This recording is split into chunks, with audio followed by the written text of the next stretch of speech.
Hey everyone, welcome to My Wife the Dietitian, a weekly podcast about lifestyle and healthy eating. I'm Rob, and together with my wife Sandra, we invite you to join us on this informative yet entertaining journey through the complex world of healthy eating. We'll cover everything but the kitchen sink. Each week we'll discuss topics ranging from how to protect yourself from developing cancer, spicy foods to rev up the libido, to caring for your palliative grandfather with Alzheimer's. We'll also delve into more complex issues like, what the heck is oat milk? Why doesn't my butt fit into these jeans? And every guy's favorite question, will eating spinach really make it bigger? Join us each week as we strive to educate, enlighten, and entertain you.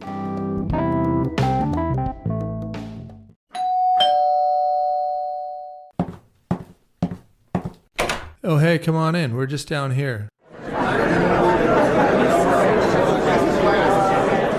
Good evening, everyone, and welcome to our kitchen. Tonight, we are going to share with you some of our favorite meal hacks. We'll tell you some of the things we like to eat and some fun food hacks we've learned along the way. I'm so happy you're all here to join us. Enjoy the show. Hey there, Sandra. Are we recording? Do we want to be recording? Sure, I'm ready. Okay, good. Because, we are. Okay. Do you know what we're recording? Our episode 20 podcast episode. We are recording My Wife the Dietitian, episode 20.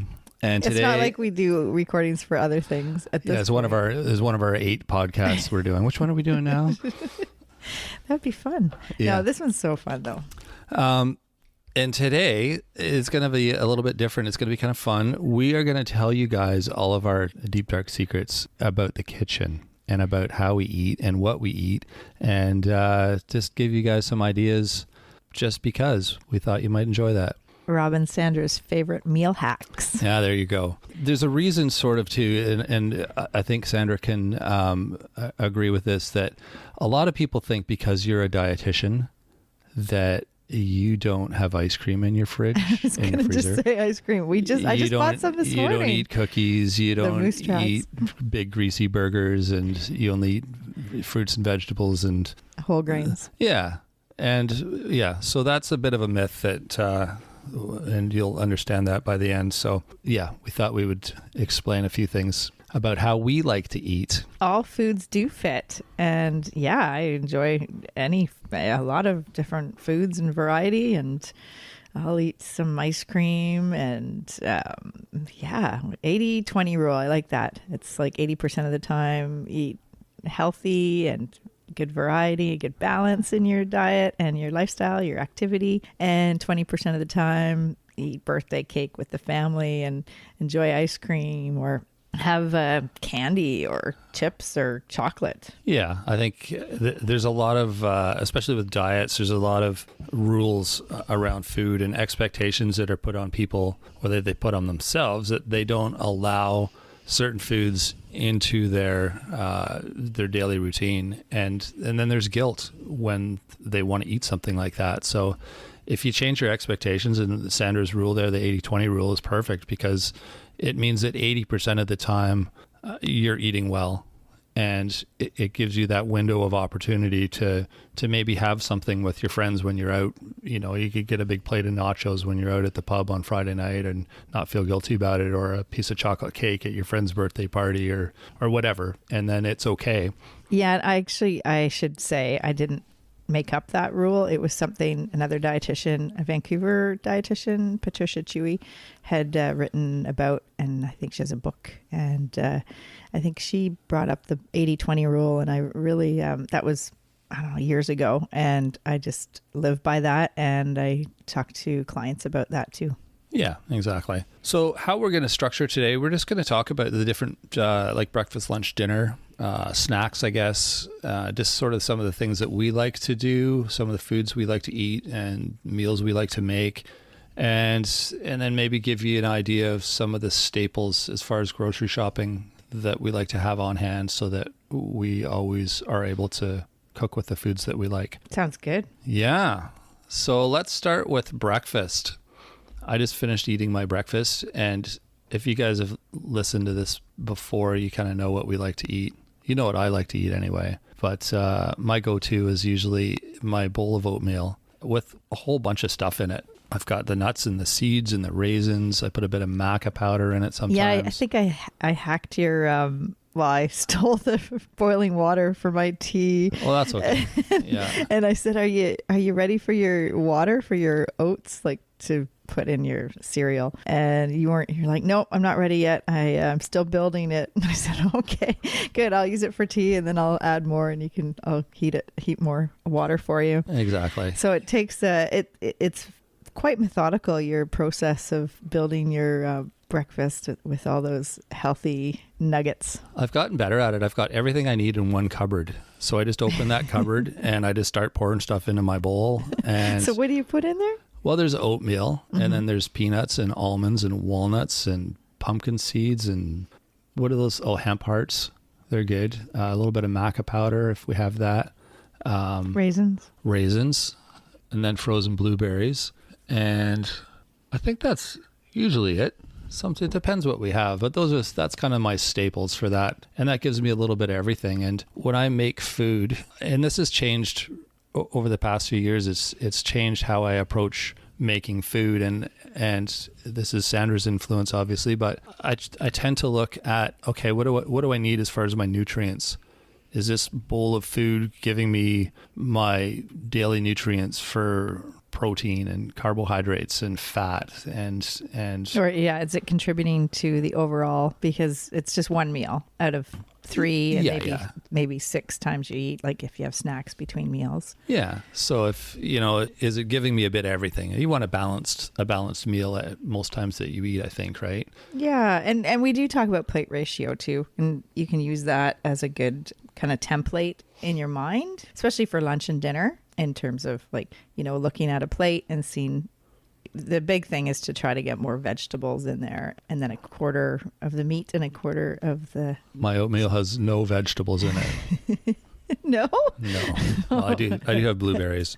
That fits. Yeah. I mean, I think that plate ratio is a little easier with your typical meat and potatoes kind of meal, where you can use it for grain bowls. And you think? Oh yeah, it wraps totally. You can. The big thing with the plate ratio, I think, is to increase those vegetables, because a lot of people lack the vegetables. Like in their lunch, they'll have maybe a sandwich with just, say we were talking about a grilled cheese sandwich, no vegetables, or any kind of like an egg salad sandwich, no vegetables, or dinner a lot of times is just the ratio is skewed. So maybe a few peas, but there's like mostly meat, and maybe potatoes, but not much of the vegetables. So it kind of brings it back to like, how do I add more vegetables in my meal? Yeah, exactly. So what do you eat for breakfast? You're usually out the door before I see what you've eaten, so I have no idea. Yeah, well, that's a good question. I do have like a few different alternatives, and I always mix it up because I get bored of the same thing over and over again. But yeah. I love what you're eating. It's so delicious with the oats, and I sometimes do that too. And sometimes I do the overnight oats. So I actually, when we're cleaning up from dinner the night before, I'll put some oats and maybe chia seeds and then a little bit of oat milk or regular dairy milk and then some plain yogurt into a mason jar. And then I add other like the same things like walnuts and peanuts, maybe peanut butter, frozen blueberries. So it's almost like peanut butter and jelly, or peanut butter and... Oh yeah, peanut butter is good in that. Mm-hmm. I put chia in mine too. Usually if we have some, it's good, healthy. Yeah, exactly. And hemp hearts, definitely add those to my overnight oats. And then I'll just make sure it's moist enough that it all blends. And I put a lid on it, shake it up, and store it upside down in the fridge. And then when I leave in the morning, I've got this overnight oats, which it's cold oatmeal. So it's like a muesli, and it's portable. I can take it with me. Yeah, yours is like the to-go cup. That's right. Right? And smoothies. I mean, that's another thing, especially in the summer. Just making a smoothie in the morning, and you can make them the night before and then just shake it, as you're going out the door before you drink it. Yeah, they're kind of a classic, and there's so many different things. The other thing I like to do as well with everything that I make, I just wing it. So like I open the fridge and I say, okay, what's in the fridge? Oh, this looks good. Let's grab this and this and this, and I'll throw it all together and it is what it is. You know, I don't follow recipes unless I absolutely have to. And baking's different. I don't actually bake that much, so probably because I don't like following recipes. But That's right.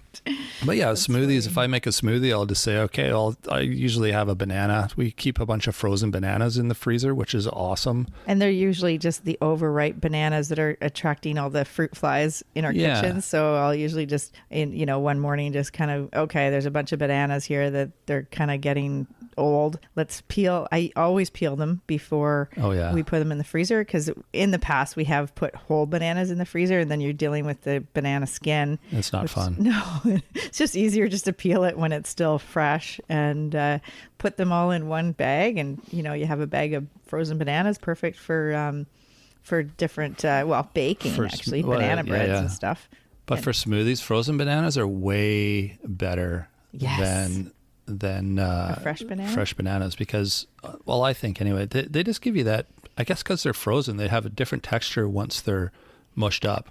Oh yeah. And I prefer that. I think some non-dairy ice cream or non-dairy desserts, kind of like ice cream, like frozen desserts, are made with frozen banana that's just pureed and blended, and then you can put vanilla or honey, and it's a really kind of basic, all natural frozen dessert. It's delicious. Yeah, there's lots of things Coconut you can milk. do. So yeah, smoothies are just like, just be creative. Just throw whatever you got in there and see how it is. And if it didn't work, then do something different next time. Yeah. And remember the chia pudding? I made that the other day, where you just put, and I love mason jars because it's perfect. It's a good portable thing, and you can make things in a mason jar with the lid and then take it with you. But the chia pudding was like chia with some sort of liquid. So I think I used milk or even yogurt, and then you just turn it upside down in the fridge overnight. And when you open it, it's quite gelled. Like the chia is the soluble fiber that we talked about with the fiber episode, and it's gelled. So you can either just eat it like that, depending on what, yogurt or what liquid you put with it to make it flavorful, or people use it as a foundation to put berries and other fruit and nuts, and even you could put oats in there too. Yeah, it's a good one. Yeah, but that's a chia pudding. I mean, all of these that we described do offer really good amounts of fiber, which is a good way to start your day. Breakfast is a good opportunity to get more fiber in your diet. Yeah. The other go-to we have, usually on the weekends when we have a bit more time and when we're all eating together, is just a big pan full of eggs of some sort. What do they call it? Huevos rancheros. There we go. That's one option, one version. Usually I will start with, a friend taught me this actually, said if you put salsa in the frying pan and you cook it until it's not as watery anymore. There's a name for that, and I'm not a chef. I don't know. It's whatever that term is. You make it less wet, and then you add your eggs, and I don't know, throw in whatever's in the fridge. You got some mushrooms, onions, peppers, some spinach, a whole bunch of stuff. Cook it up, and then you throw your eggs on top.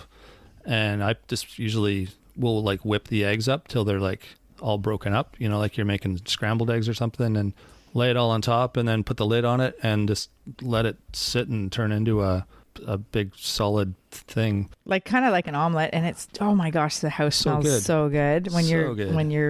It's pretty much like pan frying the salsa and then adding the eggs to it. Oh, yeah, that's delicious. That's good. Rob. Or you can just keep mixing it into a big scrambled egg kind of thing. But either way, it's pretty easy, and it's just throwing a bunch of stuff in a pan and heating it up. And that's one way to get vegetables in your breakfast. Exactly. Right? Yeah. So that's, you don't have them in your oats, but with your eggs, usually we put some veggies. Exactly. And you can have it with a piece of toast or whatever, or just throw it in a wrap if you want to have an egg burrito. They're usually a little wet though for that. So I usually just like it on a plate just as is. Well, you can control how much moisture, I think, and cook it longer so that you can put it in a wrap. Yeah, true. Whole wheat wrap or rye toast is one go-to that we use, or the squirrely bread, the really hearty, nutty, seedy breads. Yeah, are great. The eggs in the morning.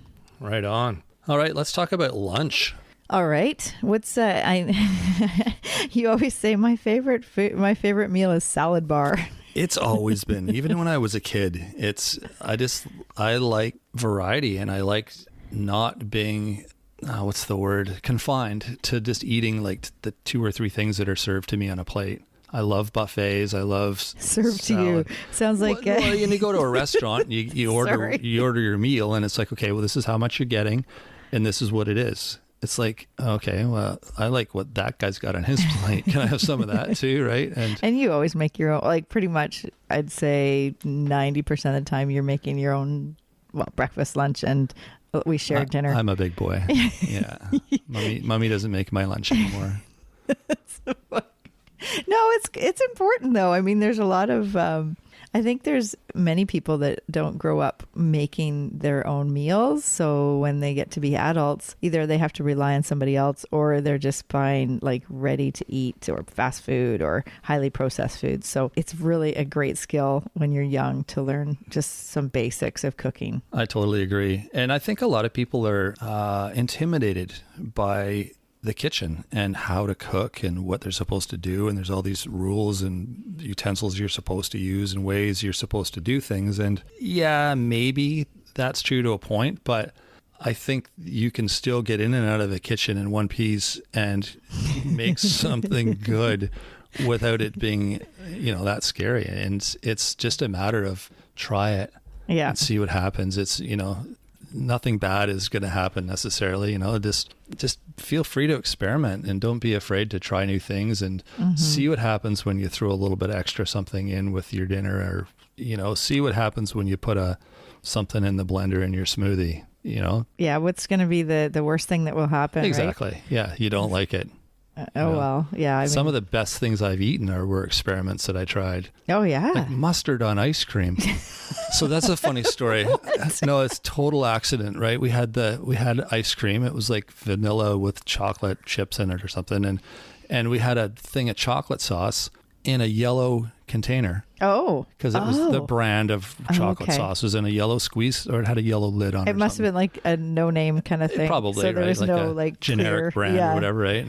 And it was dark, and I was making this ice cream, and I just opened the fridge and I saw this, and I'm like, oh, there's this chocolate sauce. I flipped the top and started squirting it on. And after I squirted some on, I realized it wasn't chocolate sauce, it was mustard. I'm like, oh, well, I got 2 options. I can either try it and see what it's like, or I'd get rid of it, and I hate wasting food. So I got my spoon and I took a big bite of it, and it was delicious. Really? Like it was so good. There was just something about the mustard that added some like almost tanginess to it, mixed with the chocolate and the vanilla, the sweetness combined. And I thought, wow, this is crazy. Who knew? And my kids didn't believe me, and I'm like, you got to try this. And they're like, no, you're crazy, Dad. And they tried it, and they came back for more. No way. They did. Yeah, they totally came back for more. But has anyone done it after that? I don't think it's a go-to, but it was a surprisingly pretty tasty. That's my whole point, is like, if you experiment and try new things, that's how you find out, oh, hey, this is pretty good. Just like my buddy was telling me about throwing the salsa in the frying pan to make the eggs. I'd never done that before. Oh yeah, we do that all the time. Exactly, do it all the time now. So yeah, our son who's 16, he makes eggs all the time now. He makes such good eggs. Oh yeah, holy, so good. Yeah. But back to the ice cream. It's funny. I have a stat for you. Okay. There's more ice cream is eaten between 9 p.m. and 11 p.m. than any other time of day.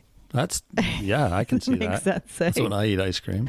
The most popular ice cream flavor is vanilla, and the average Canadian is about 30 times more likely to reach for a bowl of ice cream than a bowl of frozen yogurt. I like frozen yogurt. I used to eat frozen yogurt and sherbet when I was a kid. I used to love lime sherbet. Yeah, and sherbet and sorbets, they're low in fat, but they're mostly sugar and water. So it's actually better to have the low-fat frozen yogurt because it gives you more protein and calcium, and it's more nutrition than sorbet or sherbet. Oh, there you go. Do you know what my go-to is for ice cream? Which one? Other than mustard?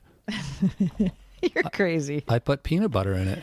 Oh yeah. I love peanut butter. I like that especially too. the really wet peanut butter, because then Yeah. it's more like a sauce. Yes. Yeah. And so it's a healthy sauce. well, that's what really. I'm saying. Yeah. It's kind of making your ice cream a little more healthy. Like the natural peanut butter, the Yeah. smooth. I like smooth, but you like chunky. I do. Yeah, like Yeah. crunchy. And then we put like the either chocolate sauce too, or just the chocolate chips, or you just do peanut butter. That depends. Yeah. Depends what kind of mood I'm in. That's the other thing too. We're totally off track, but we'll get back there. Don't worry. I never know what I'm going to want to eat until it's like, say, well, let's just get back to lunch here. So lunch, I don't like packing a lunch, and I work at home, so I don't have to pack a lunch. But it's one reason I like working at home, because I don't know what I'm going to want to eat at lunch. I don't know at 10 at night what I'm going to want for lunch the next day when I need to pack a lunch, or you know what I mean? So I like to just open the fridge and go, that looks good. I'm going to have some of that, and that looks good. And that's kind of how I am. Yeah. Yeah. And it's good to have the staple, like the ready to eat food staples. Like if, for instance, in the fridge, you have the cut up celery and the baby carrots and the baby tomatoes and All your salad bar ingredients. yeah, and it's ready to eat. Like if the veggies are already cut up and prepped, you're more likely to eat them than if they're, it's a celery that's all like in the stock, and you got to cut it and wash it and take it out of the bag. And yeah, because that will prevent you from eating vegetables, I think, if they're not ready to eat. So that's one thing, is just having them available and ready in the fridge, or even those veggie trays you get at some grocery stores. For some like people, the it's Tupperware kind of thing, or whatever. yeah, with the dips or whatever. But for some people, that would be one way to get more vegetables in, or those salads that are in the bag ready to open, and then it's already a salad that's all mixed. Yeah. I mean, there's pros and cons with those, and some people feel that, well, they're very expensive for sure. And the other thing is sometimes there's food recalls because they're in a processing plant that has found contamination of salmonella or something. So that's the other kind of drawback of those bag salads. Yeah, exactly. So let's get back to lunch here. We've just basically talked a lot about what we do for lunch, but there's a few options, I guess, traditional options for people at lunchtime, which is usually sandwiches and an apple, or a piece of fruit and some carrot sticks in the sandwich or soup. But we've got a few different things we've been doing lately. Sandra makes these wicked soups, and we've got one of those. What is that pot called? The Instant Pot. The Instapot. Instant or Insta. Yeah. Whatever. Well, maybe I'll go and we'll talk about the. No, let's just stay here for now. Anyway, we have this Instapot that Sandra makes these awesome soups in. No, okay. And because Yes. and she's up early in the morning, right? And by no, lunchtime, I don't make it in the morning. Well, sometimes you do. Sometimes you make things in the morning and they're ready by lunch. So that's what we eat at lunch. True. And it's awesome because it's like this wicked, like. Well, let's start at the beginning, because it's a bit of a circle with the soup. Okay. And the beginning starts for what I do normally is we have a chicken that we'll put in. I'll put it in the Instant Pot or a crock pot, and with a little bit of olive oil and rosemary, like fresh rosemary and garlic, and cook that chicken. So when it's ready, then we have a chicken with the meat. We use that meat for salads or casseroles or wraps or meals. We can use it for leftovers for a few days. With the bones from the chicken, then I'll make bone broth soup with the bones, and then adding all the, like onion skins and the ends of carrots and different things that I've put in the freezer for the soup stock. And so I'll just make that bone broth soup, and it will be cooking usually in the crock pot or Instant Pot, and then that cooks overnight. And when I wake up in the morning, then we have bone broth, or like we have the broth, the chicken broth. The broth, yeah. Yeah, and then from there, I'll make the lentil soup. So I use that bone broth, and I'll, add some vegetables. So the onions and the garlic, and then dried lentils, like a cup of dried lentils, and then cut up some carrots, maybe potatoes. Definitely a little bit of like different spices come in, and smoked paprika and some onion salt and garlic salt, and Italian seasonings, kind of whatever I It's find. always good, really hearty, and then you throw some like rice or noodles or meatballs in it sometimes. Oh yeah, sometimes. Yeah, that's right. Like some different Sometimes. chunks and spinach, and it's so Or good. kale. Yeah, the frozen kale that I picked from the garden last summer, or like last fall, and just put in the freezer. And so that always goes in the soups too, just to add those leafy greens. Mm-hmm. And then, yeah, we have this big pot of soup, this lentil soup that we usually have it for lunch, like soup with either, your salad bar stuff or a sandwich or just the soup and toast. Sometimes you don't need much more. It's so filling. Mm-hmm. Oh, and with the soup, I also put the canned tomatoes, like the Italian style. Oh yeah, they're good. So good. And a little bit of vinegar to just like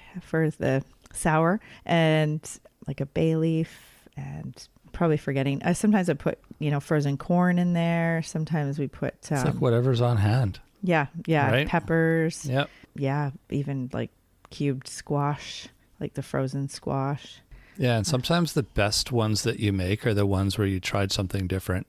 Yeah. You're like, oh my God, what is that? It's so good. Yeah, that's right. You're just like, oh, I thought I'd throw this in this time. I'm like, oh, it's so good. Yeah, and I even put like maybe a handful of smart pasta, like the dried pasta that I haven't cooked. I just put it into the soup with the dried lentils, and then that pasta is also going to cook at the same time as the soup. And it's not a lot, like the whole thing's not pasta, but there's a little bit of, just so it's like a complete meal. Like you think of when you're eating it at lunch, it's got like all those really good things. It's got the vegetables, it's got the protein from the lentils, and it's got leafy greens sometimes. Usually. Mm-hmm. Yeah, there's everything, and it's fun to eat because it's like when kids got alphabets and they'd like pick up their spoon of their little cereal and it was all different things and it'd be exciting. So this is like the adult version. It's like a treasure hunt. Well, we're trying to get more beans and lentils and legumes in our weekly diet, and that's a good way to do it because that lentil soup is so delicious. Yeah, really. Sometimes I make it with barley, so it'll be like a beef barley soup, or even like chicken, like a barley with chicken broth instead of beef broth, or veggie broth. Yeah. And a veggie soup. So yeah, there's variations for sure. But that's kind of the cycle of making that. The cycle of the soup. Cycle of the soup. That's right. That's another lunch option. We'll have leftovers a lot of times that we've made from the night before or 2 days before or whatever that are still kicking around that we can have for lunch. Or the grain bowls, like having some, the chicken in there with the roasted vegetables and maybe some leftover rice or leftover quinoa. You can put some chickpeas, like canned chickpeas, all that, and then like a nice type of sauce over top of that, like a peanut sauce. Or I think it's very rare. I don't remember the last time I ate a sandwich, just because there's so many other things that appeal to me now that we've kind of opened our eyes to other lunch options.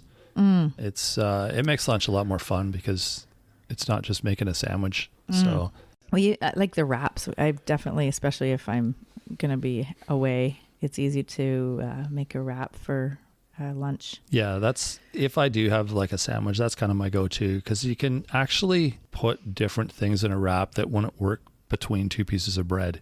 Right. Do you know what I mean? Because the wrap kind of just holds it in so there. So funny the way you have like different images there. That's hilarious. Yeah. Yeah. But no, it's true. It's like it's all wrapped up. Like you couldn't put like if you had say like some kind of like rice stir fry the night before, I'd throw that in a wrap. Yeah. Like, right? I'm not going to put it on 2 pieces of bread though, because it'd be all over my lap.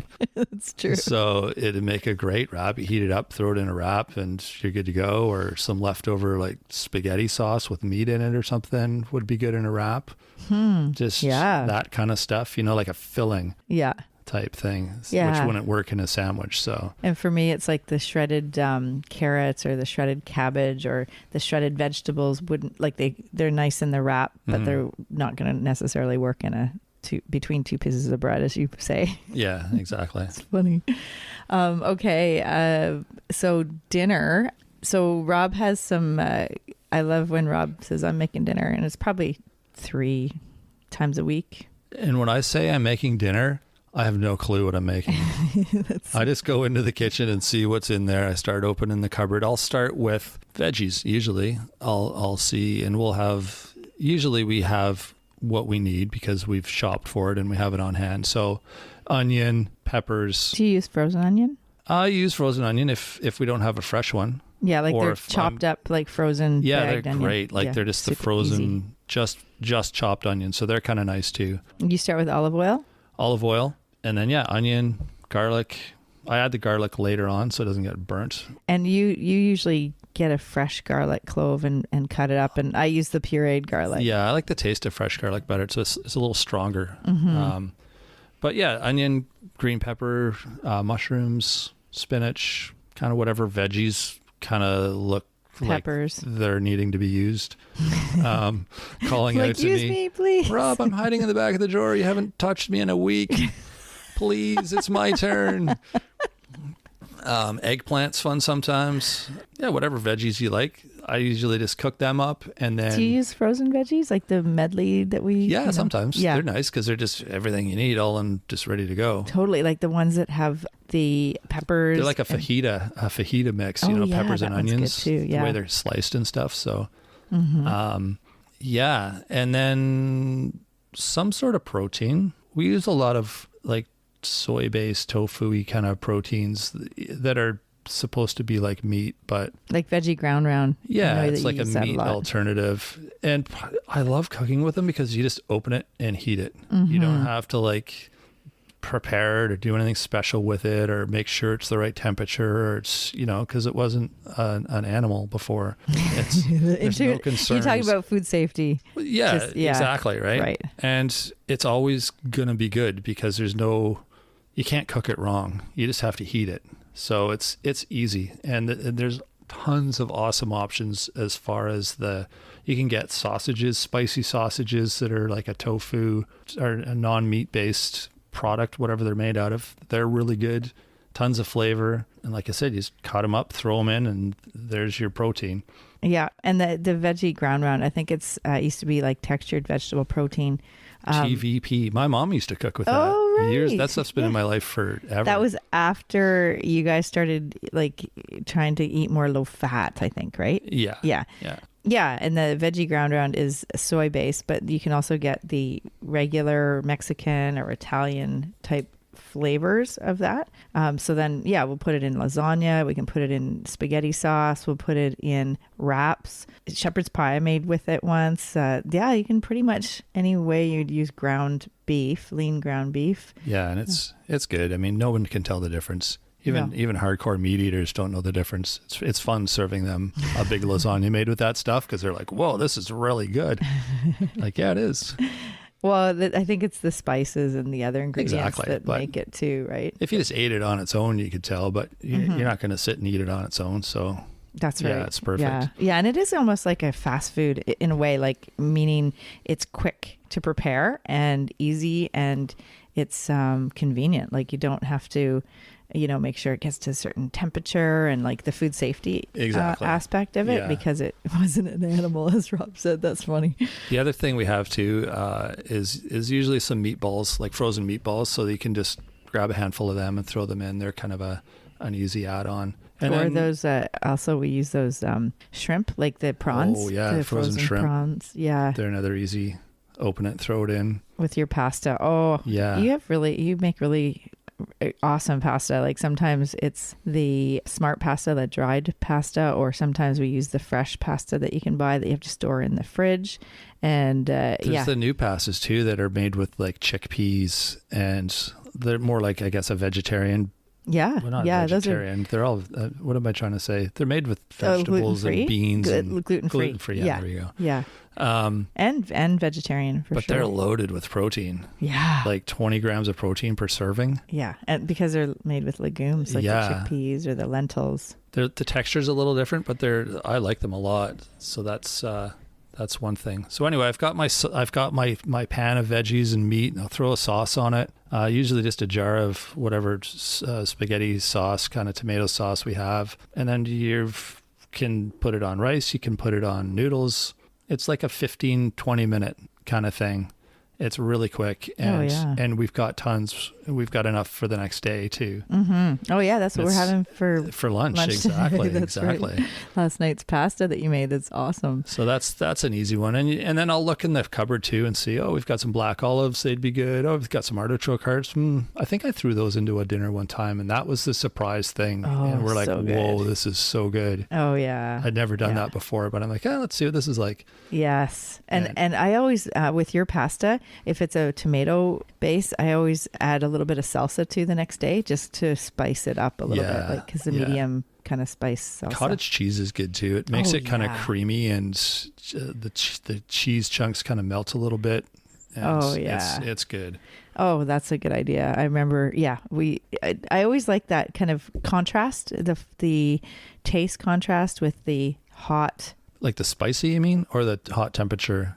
Like the hotness of the dinner dish and the coldness of the cottage cheese. Oh, yeah, exactly. And I like you said, it's creamy and it's kind of bland and salty.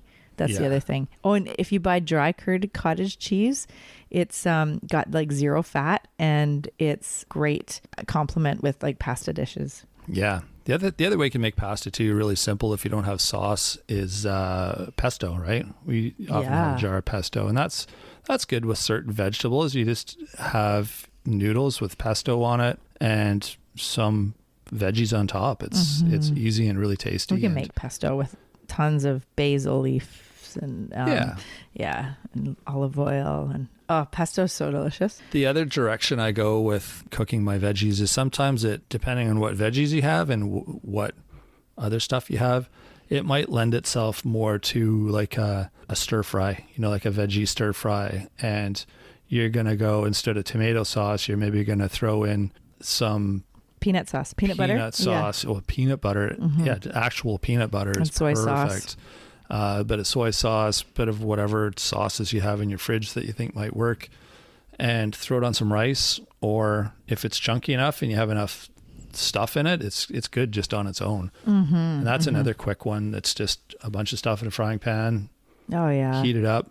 Add some stuff to it, and bingo. We always have, I usually make rice a few times a week just in the rice cooker, so that we have the rice that we can use for meals. And I don't necessarily have a meal in mind. I just have it. And then Rob will use the rice in different things. It's so nice having around, because I do that. It's like, oh, I've got some rice. I got some of this. I got some of that. I'll just, like last week I made fish burritos. Oh yeah. We had some white fish in the freezer, so I mushed that up and cooked it in the frying pan. I added the rice. I added some black beans. I added some kind of, some kind of sauce to it. The fish sauce and the soy sauce. Yeah, and we threw it in burritos. A hoisin sauce. Threw it in the burritos with some shredded cabbage and lettuce and onions, and it was these wicked fish burritos that were like so 6 good. minutes, I think it took me to make. Yeah, that was another fast food. You guys, dinner's ready already? Rob's fast food kitchen, because it's convenient and doesn't everything take all was day. there. Everything I needed was kind of there. So totally. And sometimes with the rice in the rice cooker, I'll open a can of coconut milk and add that to the rice, so that it's a creamier type dish. Like the rice is creamier, so then you can add that to different as a side dish. Yeah, that's a good one too. I like that. Yeah, and with some meals that I make, I like to just have like a roasting pan and full of vegetables, to like make a whole bunch of vegetables. So like sweet potato and cauliflower, broccoli, onion, garlic, cloves, all these things. I'll just cut them all up, put them on a veggie cookie tray. Yes. A baking sheet. There you go. And then drizzle olive oil on them and put some Italian seasoning or other like onion powder or whatever you grab out of the spice cupboard. That's right. We have Epicure. There's lots of different things. And then just, cook those veggies, and we can have those as in our meal or in a grain bowl, or use them for our lunch the next day. Any way to get more veggies in is kind of my thinking, my goal. And eggs is another thing. Like we talked about eggs already, but they are like nature's multivitamin mineral in a shell, because they're just loaded with nutrition, and they're easy and they're versatile. And I like having them hard boiled yeah, because then they're perfect at lunch or just as a snack if they're sitting there ready. yeah, with your salad bar. Yeah, exactly. Just crack an egg on it and it's good to go. And Pickled eggs. Oh, they're so really good. Yeah. Once your pickle jar is done, just throw some eggs in it in the pickle juice, right? Yeah, peel them, and then you've got your own pickled eggs. And yeah. So those are some of the kind of hacks we have for our kitchen and our meals. And my goal with most of my meals is to try to think, am I including vegetables? Are there nuts and seeds and whole grains? And did I eat fish this week? And have we eaten some fish? Because that's really key.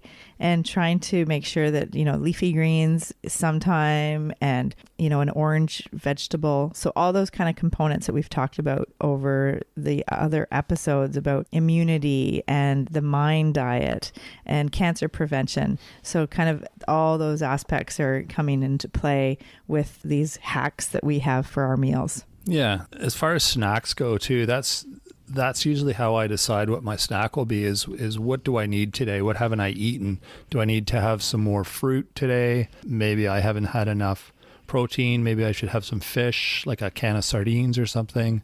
That's a good opportunity to sort of evaluate how your day is looking as far as your food intake, and maybe use your snack as a time to supplement what you need to get. Absolutely. I think you're right. I mean, fruit is a big one that I don't really include much at meals, but I will between meals. Yeah, and that's an easy go-to. I mean, if you're in your car, that's an easy thing to eat in your car. It doesn't require anything. An apple or banana or pear. And also like nuts are good, like trail mix or something like that, just to even out that snack. And exactly. Yeah. So I guess a challenge for this week would be how to incorporate more vegetables in your meals. And I challenge you to be creative and just experiment.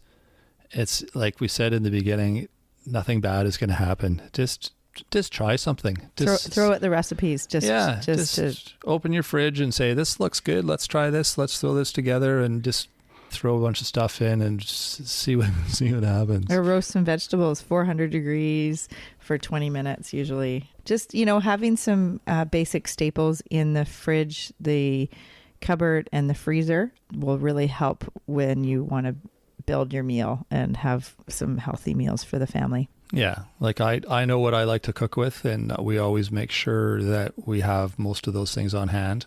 And mine too. So when you go to make your favorite foods, you have them. Yeah, absolutely. So that's a really important part of this, because we wouldn't be able to do it if we opened the fridge and nothing was there. So it's really important that you shop for the foods that you're going to need, obviously, and that's right. And have some fun and be creative. And healthy nutrition starts at the grocery store, where your point of purchase. So making sure that you have some good ingredients in your kitchen will help with building healthy meals. Absolutely. All right. Well, I hope this was helpful for people. It was fun for us to do, a little bit different, but hey, that's what life's all about, right? Shake it up once in a while. So thanks, Rob. All right. Thanks, Sandra. We'll talk to you all next week. All right. Thanks for joining us today on My Wife the Dietitian. If you like what you heard, don't be shy. Leave us a comment or review, and be sure to share our podcast with your friends. If you'd like to hear more, hit that subscribe button. You can also follow us on our social media pages for updates, episode trailers, and other odds and ends. For more info and links on what we discussed on today's episode, check the show notes. We'll be back next week with another informative and fun-filled episode.